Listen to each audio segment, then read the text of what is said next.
Bonjour et bienvenue dans ce screencast SPSS dédié aux variables.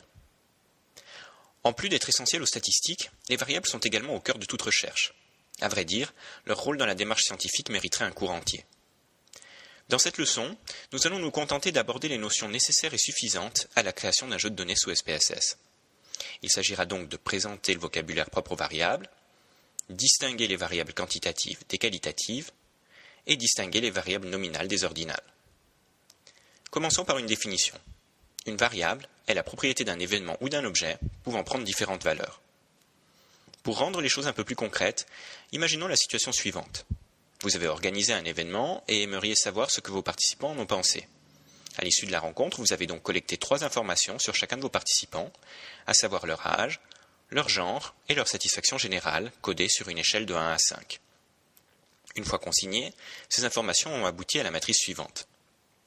Dans cette matrice, chaque ligne correspond à une observation et contient toutes les informations enregistrées sur cette dernière.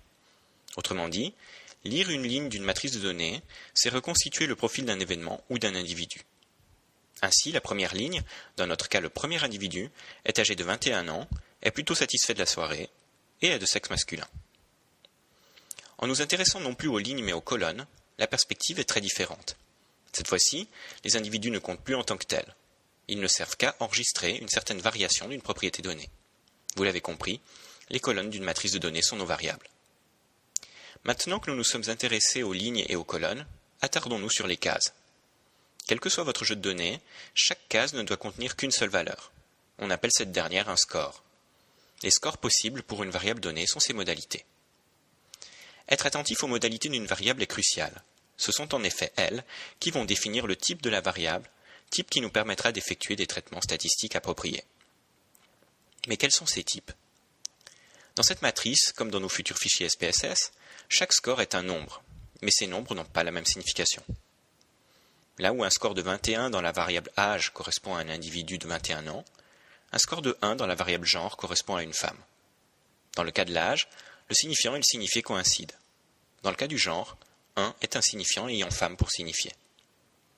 Pour marquer cette différence, la variable âge sera dite quantitative, tandis que les variables satisfaction et genre seront dites qualitatives. Pour vous aider à déterminer le type d'une variable, vous pouvez sommer ces différents scores. Si la somme obtenue fait sens, la variable est quantitative. Sinon, elle est qualitative. Dans le cas de la variable âge, on peut effectivement dire que nos individus totalisent 83 ans. Par contre, il serait absurde de dire que nos individus totalisent 3 genres, ou 15 satisfactions. Par opposition à l'âge, les variables satisfaction et genre sont donc qualitatives. Au sein de ces dernières, nous ferons une dernière distinction, selon que la variable présente ou non une forme d'ordre. Contrairement à la variable genre, les modalités de la variable satisfaction sont ordonnées. Même si on ne peut pas quantifier précisément l'écart entre très satisfait et plutôt satisfait, on sait que l'un est plus grand que l'autre. Hommes et femmes, pour leur part, ne sont que des catégories. Nous distinguerons donc dorénavant les variables quantitatives des qualitatives. Pour ces dernières, nous distinguerons les variables ordinales des nominales. Notez que ces différents types ne sont pas dictés par l'objet à l'étude, mais construits par le chercheur. En fait, n'importe quelle variable peut être recodée pour correspondre à un autre type. Par exemple, la variable âge pourrait être regroupée en différentes classes. Elle deviendrait alors qualitative ordinale. Pour finir, passons rapidement en revue ce que nous avons appris. Une variable est la propriété d'un objet ou d'un événement pouvant prendre différentes valeurs. Dans une matrice de données, chaque colonne est une variable. Chaque ligne correspond à une observation, un cas ou un individu. Chaque case contient un score. Les différents scores possibles d'une variable constituent ses modalités. Si une somme de scores fait sens, on parle de variable quantitative. Dans le cas contraire, la variable sera dite qualitative.